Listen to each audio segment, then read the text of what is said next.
일파만파, 민간인 사찰 의혹까지 더해진 청와대. 류해의 아주 독한 비평, 한국당 인적쇄신. 지난 10월 17일 신동아 장관 87주년 여론조사에서 문재인 정부 들어 본인의 경제 상황이 박근혜 정부 때와 비교해 어떻다고 보는가?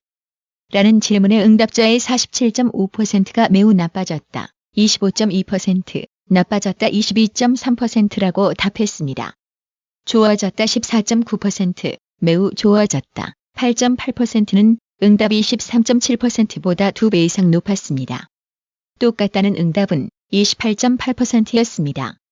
그로부터 2개월 지난 오늘 똑같은 여론조사를 해보면 어떤 결과가 나올까요? 안 봐도 비디오인 거죠. 그런데도 12월 17일 리얼미터는 문재인의 국정 운영 지지도가 48.5%라고 여전히 높은 긍정평가 여론조사 결과를 발표했습니다.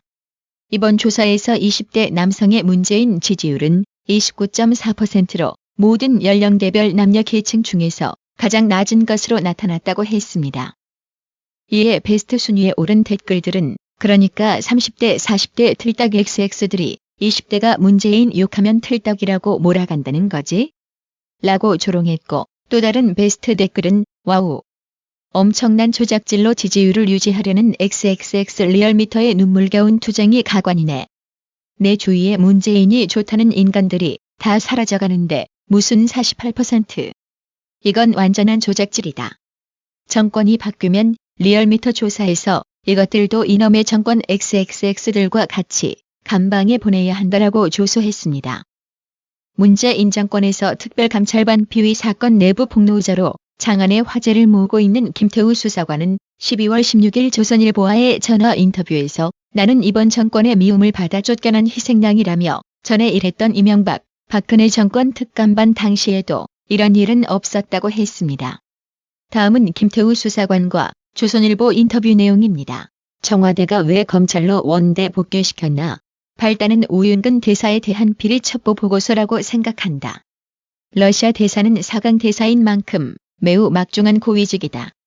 작년 9월 5일 주러시아 대사로 우윤근 전 민주당 의원이 내정됐다는 이야기를 듣고 감찰 요원으로서 내용을 확인해 보고한 것인데 위에서 굉장히 민감하게 반응했다. 위에서 어떻게 반응했나? 처음엔 이인걸, 특감반장 등이 나에게 잘했다고 칭찬까지 했다. 이 특감반장은 나에게 우 대사 보고서가 박형철 반부패 비서관, 조국 민정수석을 거쳐 임종석 비서실장까지 보고가 됐다고 직접 전해줬다.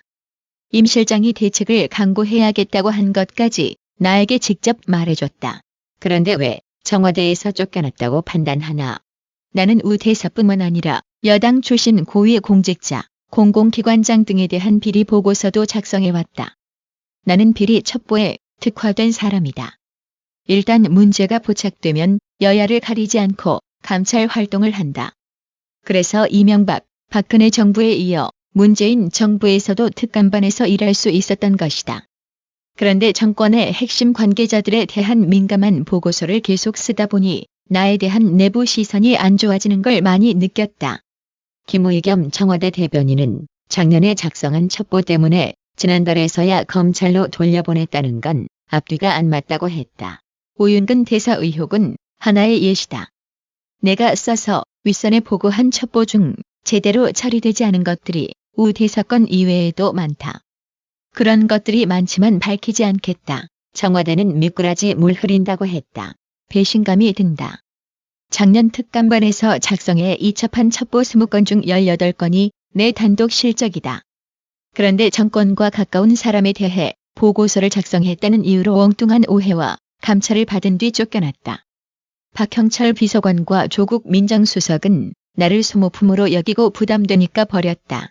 청와대에서는 김 수사관 비리 행위가 밝혀질 것이라고도 한다. 처음에 내가 경찰청에 지인 사건을 조회했다는 언론 기사가 나왔다. 한순간에 비리 당사자가 됐다. 그러나 나는 지인 사건을 조회하거나 묻지도 않았다. 내가 작성한 비리 첩보가 실제 수사로 이어져 경찰청에 이첩된 사건의 실적 조회만 했을 뿐이다. 이를 위해 특감반 직속 상관에게도 보고하고 갔다. 내가 비위 의혹 대상자로 찍혀 검찰에 갔을 때도 청와대는 내가 무고한 것을 알았기 때문에 처음엔 감찰 공문도 보내지 않았었다. 그러나 핸드폰을 제출받은 데 이어 애초 감찰 대상이 아니었던 업무 컴퓨터까지 공직기강 비서관실이 탈탈 털어갔다. 오윤근 주러시아 대사 의혹에 대해 청와대는 국회 사무총장이었던 우 대사는 감찰 대상이 될 수 없다는 입장이다. 우 대사는 작년 9월 5일 내정이 됐다.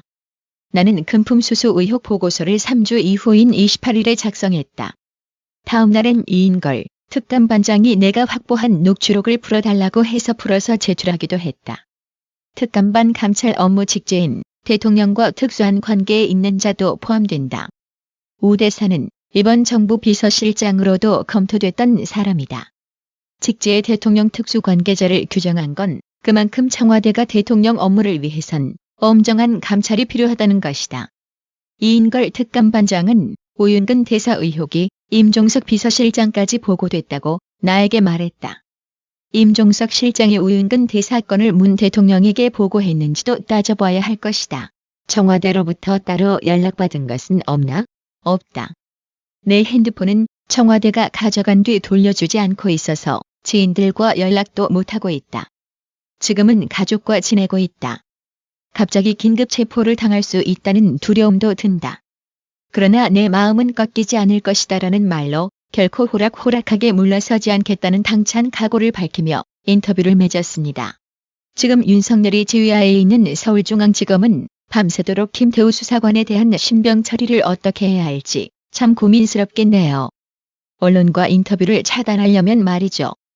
문재인 정부에서도 청와대 특별감찰반이 광범위한 민관 정보 수집을 했다는 의혹이 제기됨에 따라 문재인이 대선 당시 불법 사찰과 정보 수집 근절을 공약했던 것을 결과적으로 어겼을 수 있다는 관측이 나온다고 조선일보가 보도했습니다. 청와대는 정부 출범 직후 기무사령부의 세월호 민간인 사찰 수사를 주도했고 더 이상 불법 사찰은 없다며 국정원의 국내 정보 수집도 금지했었습니다. 김태우 수사관이 특감 반원 시절 작성했다가 12월 16일 본지 조선일보에 보내온 첩보 보고서 명단 파일에 따르면 전직 총리 아들의 개인 사업 현황, 민간은행장과 관련된 동향 등 고위공직자 비리와는 관계없는 보고서가 상당수 포함되어 있습니다. 특감반 감찰 대상이 아닌 순수 민간인들에 대한 동향과 첩보를 수집해 보고한 것입니다. 청와대가 본래의 감찰 범위를 넘어 공직자의 사생활에 대한 감찰을 했다는 의혹도 제기됩니다. 김태우 수사관은 작년 말 외교부 정보 유출 건으로 외교부 청사를 오가며 외교부 고위 관계자들을 상대로 감찰을 벌였다고 했습니다. 그는 이 과정에서 고위 간부 A씨에 대한 사생활 문제가 불거져 휴대폰 포렌식 디지털 증거 분석, 대면 조사 등이 특감반 사무실에서 이루어졌다고 했습니다. 언론 유출 경위를 조사하기 위해 이루어졌던 감찰이 사생활 문제 조사로 옮아간 것입니다. 김 수사관은 당시 A씨 등의 휴대폰을 제출받아 광범위하게 조사를 했지만 유출 정황은 나오지 않았다며 다만 특감반 윗선에서 사생활 문제와 관련해 대면 조사에서 오갔던 대화 내용 등을 요구해 제출했다고 전했습니다. 야당들은 이날 조국 청와대 민정수석의 쇄신안이 얼마나 허울 뿐인지 그에 의해 쫓겨난 수사관의 폭로가 여실히 보여준다고 비판했습니다. 자유한국당 이양수 원내대변인은 청와대가 진흙탕 같은 진실게임 뒤에서 첩보 묵살 의혹이 잠잠해지기만을 기대한다면 결국 국회가 나서 특검과 국정조사 논의를 시작할 수밖에 없다고 했습니다. 바른미래당 이종철 대변인은 청와대는 김 수사관 폭로가 사실무근이라는 발뺌만 할 게 아니라 조사 내용을 공개하라고 했습니다. 해당 기사의 온라인 누리꾼들은 문재인 정권의 이중성과 내로남불을 통탄했는데요. 공감을 많이 받은 한 네티즌은 만약 박근혜 정부에서 이런 천인공노할 만행을 자행했다면 주사파와 노조가 장악한 신문방송과 인권단체가 벌떼처럼 들고 일어나 난리가 났을 텐데 조용한 것을 보면 역시라고 했고, 또 다른 베스트 댓글 네티즌은 검찰총장의 혼외자 정보는 불법적 사생활 사찰인가, 고위공직자의 사생활 감찰인가? 아니면 그때 다른 내로남불? 이라고 힐난했습니다. 지난 10월 30일 이와 유사하게 불법 사찰과 관련하여 검찰은 서울중앙지법 형사합의 31부 부장 김현학 심리로 열린 결심 공판에서 우병우 전 수석이 민정수석 지위와 공권력을 남용하는 범죄를 저질렀다며 재판부에 징역 5년을 선고해달라고 요청했습니다. 문재인 정권 하에 우병우 수석에게 뒤집어 씌운 검찰의 죄명은 곧장 부메랑이 되어 문재인 정권 자신들을 겨냥하게 될 겁니다. 이게 정의인 거죠. 대한민국 국민들이여, 법의 잣대가 두 개인 걸 절대로 묵인하지 맙시다. 여기서 문재인은 과거 사찰 관련 어떤 어록을 남겼는지 타임머신을 타고 과거로 잠시 돌아가 볼까요? 문재인은 노무현 재단 이사장 시절 2012년 4월 1일 참여정부에서도 똑같은 사찰이 있었다는 이명박 정권에서의 청와대 주장을 정면 반박하며 이명박 정부는 국무총리실 안에 범죄 조직을 하나 만들어두고 운영해왔다며, 지금까지 드러난 사실만으로도 이명박 대통령은 정치적 책임을 져야 마땅하고 불법 사찰을 지시하거나 관여한 증거가 드러나면 그때는 법적 책임도 져야 할 것이라고 말했습니다. 이어 청와대는 놀랍게도 사실도 밝히지 않고 사과 한마디 없다가 물타기를 하고 나섰다며 정말 후한무치한 태도이고 비열한 작태에 분노한다고 말했습니다. 지금 과거 주장과 달리 또 생각이 바뀐 건 아니겠지요? 12월 16일 류여해 전 자유한국당 최고위원은 자유한국당이 인적쇄신 명단을 발표한 것과 관련 복당 배신파들의 눈 가리고 야옹이라고 밝혔습니다. 류여해 전 최고위원은 이날 자신의 페이스북을 통해 김용태 의원을 인적쇄신 명단에 넣은 것은 손바닥으로 하늘 가리기라며 이같이 말했습니다. 류 전 최고위원은 자유한국당 비대위가 발표한 소속 국회의원 중 인적쇄신 명단 21명을 보면 한마디로 복당 배신파들의 눈 가리고 야옹이다. 복당 배신파 중 황영철, 이군환 의원, 홍일표, 이원영, 권성동 의원 등은 재판에서 의원직 상실형을 선고받거나 재판 진행 중인 사람들이라고 했습니다. 이어 복당 배신파 중 명단에 포함된 이종구, 이은재, 홍문표 의원 등은 연령과 발언 무리 등을 고려할 때 자기 총선 출마가 어려운 사람들이다. 복당 배신파의 수괴이자 보수 우파 분열의 원흉인 김무성 의원은 이미 당협위원장 사퇴를 선언한 상황이므로 명단 포함이 무의미하다며, 결국 눈에 띄는 인물은 최초로 탈당했다가 복당해 현재 사무총장을 맡고 있는 김용태 의원 단 한 사람밖에 없다. 그런데 김용태 의원은 추후 진행되는 한국당 당협위원장 공모에 응모하지 못할 뿐이다. 자기 총선 공천 신청은 가능하다고 설명했습니다.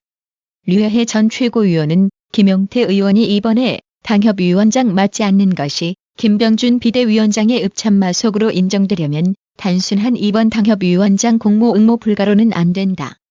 자기 총선 공천 배제까지 비대위에서 결정해야 한다.